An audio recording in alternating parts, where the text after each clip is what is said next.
Assalamualaikum warahmatullahi wabarakatuh. Selamat berjumpa kembali. Semoga kita semua diberi kelimpahan, sehat-sehat selalu ya.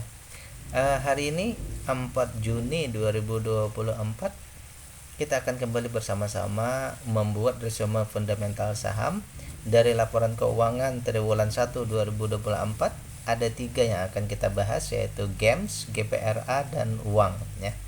GEMS itu Golden Energy Mines, GPRA itu Perdana Gapura Prima, dan uang itu Pakuan ya. Sebelum kita lanjut, analisa ini adalah bahan pemikiran tambahan atau pembanding, juga untuk studi ya, bukan perintah untuk beli atau jual, karena setiap investor itu punya pemikiran dan cara mereka masing-masing ya. Oleh karena itu ini hanya sebagai bahan pemikiran tambahan saja ya. Analisa kita ini berdasarkan analisa fundamental, khususnya value investing ya. Pembahasan kita akan bertahap nanti. Yang pertama GEMS, yang kedua GPRA, dan yang ketiga uang ya. Baik, saya sudah meletakkan link playlist di deskripsi. Jadi bagi Anda yang ingin mencari saham-saham yang pernah saya bahas, silakan klik di playlist, untuk diklik di deskripsi untuk mendapatkan playlist, untuk mendapatkan saham-saham yang ada di playlist ya. Baik, kita membahas yang pertama GEMS, Golden Energy Mines ya. GEMS ini didirikan ya, pertama itu namanya Bumi Kencana Eka Sakti ya. Kemudian berubah menjadi Golden Energy Mines ya. Dan mereka ini bergerak di bidang pertambangan batu bara melalui entitas anak dan perdagangan batu bara ya. GEMS ini kalau tidak salah ini termasuk juga bagian dari konglomerasi Sinarmas ya. Baik, kita lanjut ke pembahasannya.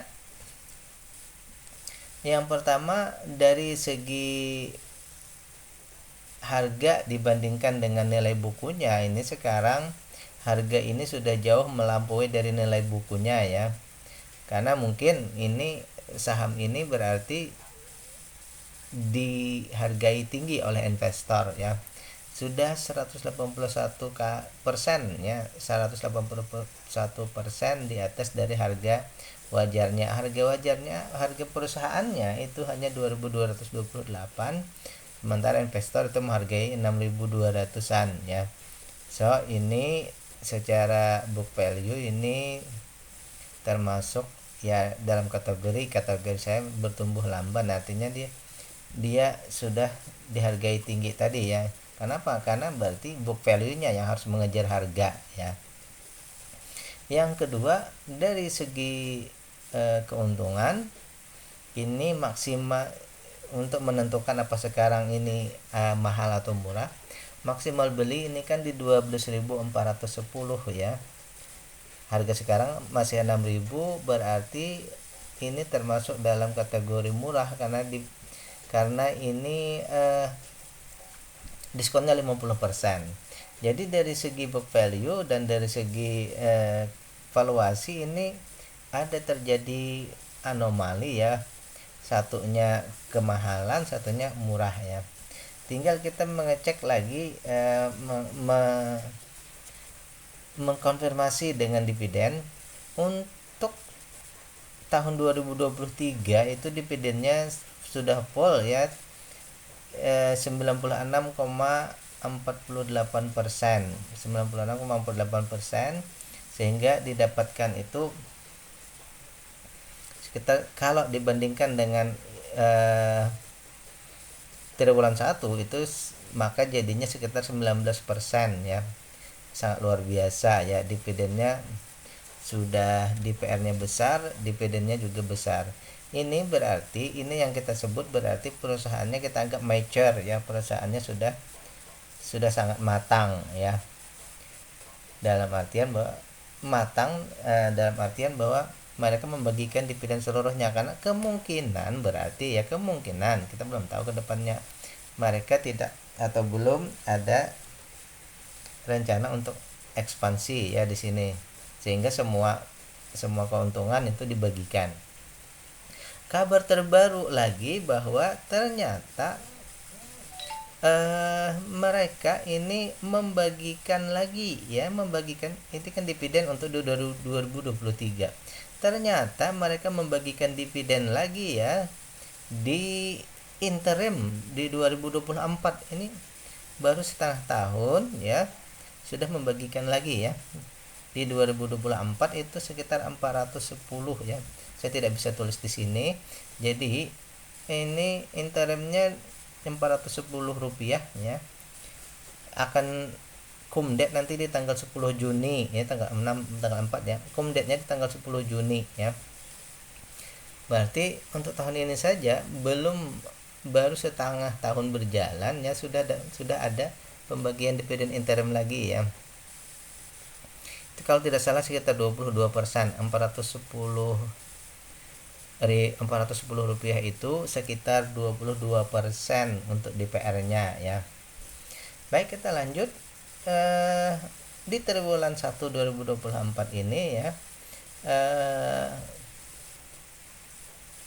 Free cash flow-nya untuk triwulan ini free cash flow-nya itu 5.281 miliar ya. Untuk TTM-nya itu sekitar Rp898 per lembar sahamnya ya, free cash flow-nya. Itu sekitar 40% dari book value ya. Ini sangat luar biasa free cash flow-nya ya. Karena itu kenapa mereka bisa membagikan, kalau menurut saya pribadi ya, karena itu kenapa mereka bisa membagikan dividen yang besar. Kemudian dari segi ketahanan perusahaan, ini current ratio, hutang berbunga dan hutang tak berbunganya ini aman semua ya, masih di bawah dari kategori. Terakhir kepemilikan saham, ini non warkatnya ya, non warkatnya hanya 12%. Non warkatnya hanya 12%, jadi retailnya nggak banyak. Meskipun ini dikasih semuanya berbentuk digital, tetapi berarti dapat disimpulkan bahwa para pemegang utamanya ini tidak trading, walaupun mereka tidak walaupun semuanya ini berada di Bursa Efek Indonesia ya. Sehingga kalau simpulan saya untuk saham ini secara pribadi ya, simpulan saya bahwa ini tadi kenapa mereka membagikan semuanya, karena mungkin di sini karena perusahaannya sudah mature tadi ya, dia bertumbuh lambat mungkin, karena itu dividennya besar ya. Oleh karena itu saya secara pribadi menyampaikan bahwa perusahaan ini layak invest ya, layak invest secara pribadi menurut saya. Tinggal selanjutnya adalah tugas kita mengecek apakah manajemennya ini good corporate governance-nya baik, apakah ada kasus atau tidak ya. Kalau dirasa tidak ada kasus, berarti analisa kita silahkan dilanjut untuk diinvestasi ya. Kalau memang kita cocok dengan perusahaannya, boleh dilanjut. Tetapi kalau kita menganggap bahwa perusahaannya misalnya ada permasalahan, maka silahkan untuk tidak dilanjutkan ya. Jadi langkah selanjutnya bagi kita adalah silahkan cek GCG perusahaan ataupun konglomerasinya itu ya. Itu langkah terakhir Anda, karena untuk hal tersebut saya tidak bisa membahas di sini ya, karena itu adalah ranah investigasi masing-masing ya. Tapi kalau secara kita melihat dari valuasi ketahanan perusahaan, maka saya menyatakan ini perusahaannya layak invest ya. Oke, kita lanjut pembahasan ke saham yang nomor 2, GPRA ya, Perdana Gapura Prima ya. Oke, kalau tadi di bidang batu bara ya, berikutnya GPRA ya. Oke, sebelum kita lanjut, bila dirasa pembahasan kita ini bermanfaat, jangan lupa untuk subscribe, like, dan share. Kemudian saya sudah meletakkan juga link untuk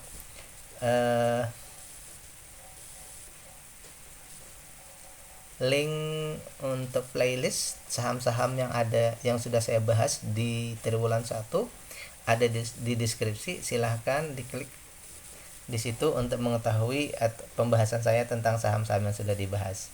Oke, kita lanjut. Perdana Gapura Prima atau GPRA ini bergerak di bidang proyek properti ya, baik rumah sederhana, real estate, komersial, hotel, dan proyek campuran di Indonesia. Berarti mereka ini mereka ini fokusnya di properti untuk segala bidang ya.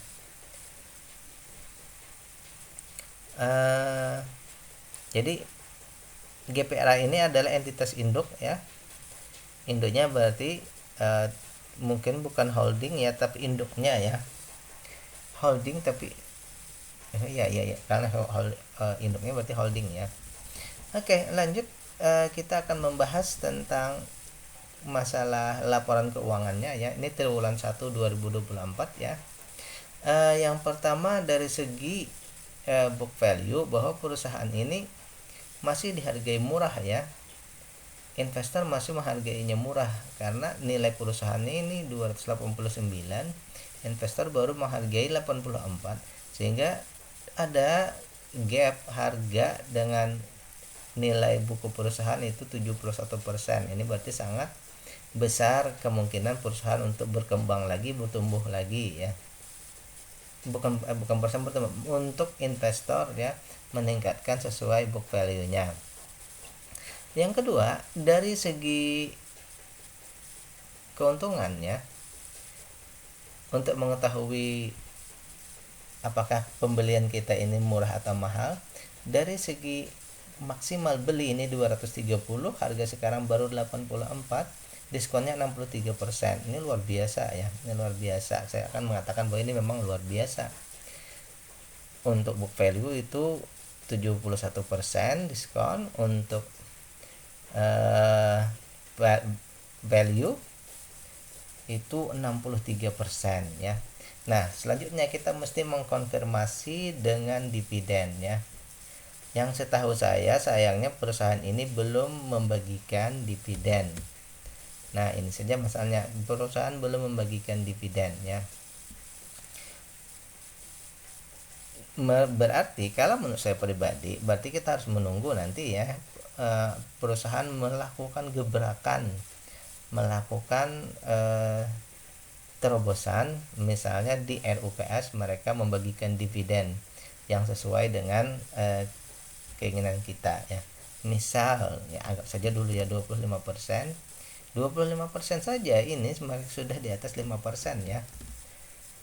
25% saja itu sudah di atas 5%. 20% pun sudah di atas 5%. Ini sebagai investor ya, kita tentu saja berharap bahwa mereka membagikan dividen. Ini bayangkan 20% saja sudah bisa memenuhi kriteria kita. Apabila seperti ini luar biasa. Ini kalau menurut saya pribadi ya. Baik, sekarang kita cek dulu masalah free cash flow-nya ya. Free cash flow-nya ternyata untuk triwulan ini ya, perusahaan ini free cash flow-nya minus 6 miliar ya. Untuk free cash flow perusahaan ini minus 6 miliar. Untuk 1 tahun ya TTM, itu perusahaan ini kalau dibandingkan dengan per lembar sahamnya, ini untuk setahun terakhir ya, setahun terakhir dibandingkan nilai sahamnya, mereka masih minus Rp1. Jadi untuk setiap saham itu ya, untuk setiap saham free cash flow-nya itu minus Rp1, atau setara dengan 0,46%. Minusnya dikit ya, cuma minus lah istilahnya kan begitu. Sehingga saya kategorikan di sini free cash flow-nya awas. Dari segi dari segi ketahanan perusahaan, hutang berbunganya aman, hutang tak berbunganya juga aman ya. Kemudian aset lancarnya juga aman ya. Oke, untuk kategori ketahanan perusahaan aman. Kemudian masyarakat non warakat di bawah 5% juga sudah memenuhi kriteria ya. Hanya bahwa perusahaan ini semuanya berbentuk digital, semuanya sudah bisa ditradingkan, walaupun di sini kita lihat bahwa pengendali tidak trading. Cuma kita bisa istilahnya, tapi mereka bisa trading. Mereka tidak trading tapi mereka bisa trading. Nah, ini yang perlu kita cek setiap kuartal apakah ada terjadi perubahan atau tidak ya. Oke, dari data ini saya membuat kesimpulan ya. Cuma ini simpulan dalam artian opini pribadi ya. Bahwa kalau menurut saya di sini perusahaan ini kita perlu menunggu, berarti ya menunggu dividen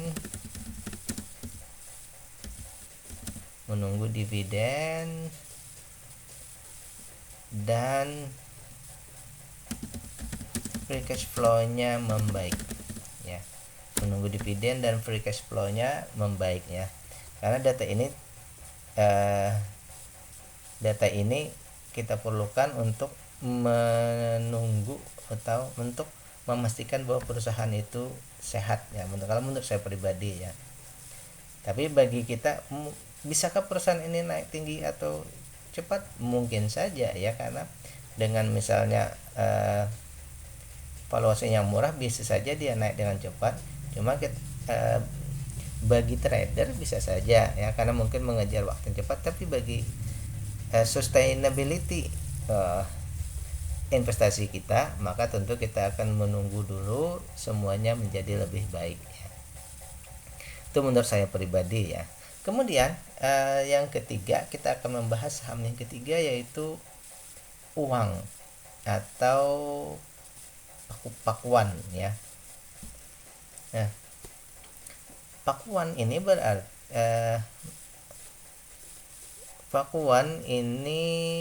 adalah pengelola lapangan golf 18 hole berstandar internasional, hotel dan resort, restoran, serta kolam renang yang kini disebut sebagai Sawangan Golf Hotel and Resort. Jadi pakuan ini mereka ini adalah pengelola Sawangan Golf Hotel dan Resort ya. Dalam rencana strategis perusahaan guna mengembangkan potensi aset manajemen mempunyai gagasan sebagai pengembang properti di sektor residensial dan komersial ya. Gagasan itu disebut dengan Sawangan Lakeview, sebuah proyek pengembangan hunian dan area komersial bagi masyarakat Sawangan yang berlokasi di Jalan Raya Mokhtar Sawangan, Kota Depok. Ini berarti asalnya ini pengelola Sawangan Golf Hotel dan Resort. Lalu mereka selanjutnya mau mengembangkan menjadi kawasan hunian ya, bukan hanya hotel tapi menjadi kawasan hunian. Nah, ini yang selanjutnya itu ya. Baik. Tapi itu proyek mereka ya, proyek dari perusahaan. Selanjutnya kita akan lihat lagi dari segi valuasinya ya, berdasarkan laporan keuangan triwulan 1-nya. Jadi di sini ada kemiripan ya antara GPRA dengan uang ini, tetapi ada bedanya juga, bahwa kalau GPRA ini tadi real estate, komersial, hotel sama juga, cuma uang ini belum full ya, belum sebanyak GPRA. Itu mungkin pemahaman saya begitu ya. Nanti silahkan di komen atau dibahas ya, yang benarnya yang mana ya. Baik, dari segi nilai perusahaan dulu ya. Dari segi book value-nya ini 299, sementara harga sudah 510. Berarti investor sudah menghargainya lebih ya. sudah menghargainya lebih di atas ini ya, sehingga walaupun ini sudah 71% di atas ya, kalau sampai 100 nanti berubah menjadi bertumbuh lamban. Ini berarti kita kategorikan menjadi bertumbuhnya wajar ya, hanya pertumbuhannya sekitar memang seperti itu ya, tidak ada harga sekarang di sekitaran dari nilai perusahaan itu sendiri ya. Kemudian dari segi apakah sekarang ini murah atau mahal untuk dibeli, harga maksimal beli itu 970, sekarang ini 510, berarti ada diskon 47%, masih sangat luar biasa ya. Jadi ini valuasinya ya, kalau kita lihat seperti ini berarti murah wajar ya, murah wajar. Baik, sekarang kita mau konfirmasi juga dengan dividen ya, karena seperti biasa saya ingin menyatakan bahwa kita mencari yang murah dan dividen itu ada sebagai bukti bahwa perusahaan peduli dengan investor. Ternyata perusahaan ini tidak membagikan dividen ya, tidak atau belum membagikan dividen ya. Nah, coba kita coba simulasi, misal 20%, masih belum, 30. Ya, di sekitar 30% atau 25% saja benarnya kalau mau dibagikan. Ini berarti perusahaan bukan, sekitar hampir dia 30 lah. Di 30% saja dibagikan dividen, maka tentu saja sudah peduli dengan investor ya, seperti itu. Namun berarti kita sebagai investor ini menunggu sampai mereka melakukan terobosan baru ya. Kemudian kita cek dari free cash flow-nya dulu ya. Ternyata untuk triwulan ini ya, triwulan 1 ya tadi ya, perusahaan mengalami defisit ya, defisit cash flow itu sekitar 110 miliar. Kalau yang TTM-nya ini perusahaan itu defisit Rp90 per lembar saham. Berarti defisitnya ini sekitar 30% ya, dari segi free cash flow ya. Nah, karena itu saya menyimpulkannya di sini free cash flow-nya awas ya. Free cash flow-nya juga harus menjadi concern kita ya. Kemudian juga di sini dari hutang berbunga dan hutang tak berbunganya ini juga melebihi batas kita ya. Nah, tapi dari segi aset lancarnya oke, aset lancarnya oke ya. Jadi yang selanjutnya dari segi kepemilikan ya, kepengendalian ini retail yang di bawah 5% ini 30 sudah 30% ya. Tapi dalam kategori yang wajar kalau menurut saya. Dan saham yang beredar di digital ya, itu semua saham yang beredar itu semuanya digital dan bisa ditradingkan. Nah, yang berarti concern kita di sini adalah kita harus mengecek setiap triwulan apakah ada perubahan di sini, kemudian juga ada perubahan di retailnya. Ini selalu kita cek ya, karena sahamnya ini semuanya berbentuk digital dan selalu retailnya kita cek apakah ada terjadi perubahan peningkatannya. Baik, sampai di sini saya akan membuat sebuah hipotesa ya, dan ini opini ya, artinya bisa saja saya salah karena ini opini ya, bisa saja saya salah. Kalau menurut saya bahwa yang pertama berarti kita tiga concern di sini harus kita cek. Pertama, menunggu dividen ya, menunggu dividennya, kemudian free cash flow-nya, dan ketahanannya.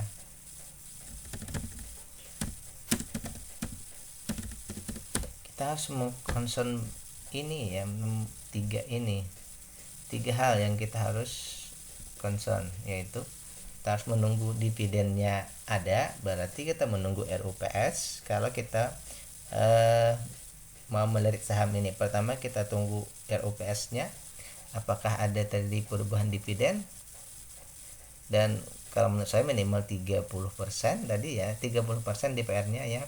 Kemudian free cash flow-nya ini harus tidak minus lagi ya, dan hutangnya juga ini harus di bawah 100 ya, kalau menurut saya pribadi ya, untuk kita bisa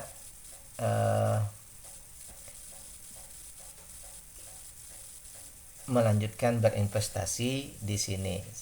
Jadi kita mesti sabar menunggu saham ini ya. Baik, dari data ini ya kita mendapatkan bahwa kalau Pakuan tadi 3 hal yang kita perhatikan. Kalau Perdana Gapura Prima ini 2 hal yang mesti kita concern. Dan untuk GEMS ini ya, GEMS ini yang perlu kita perhatikan itu adalah pada Anda harus mengecek GCG-nya, itu saja ya. Kalau GCG-nya bagus, silakan dilanjut. Kalau tidak, berarti tidak dilanjut ya. Baik, begitu demikian pembahasan kita. Billahi taufiq wal hidayah. Assalamualaikum warahmatullahi wabarakatuh.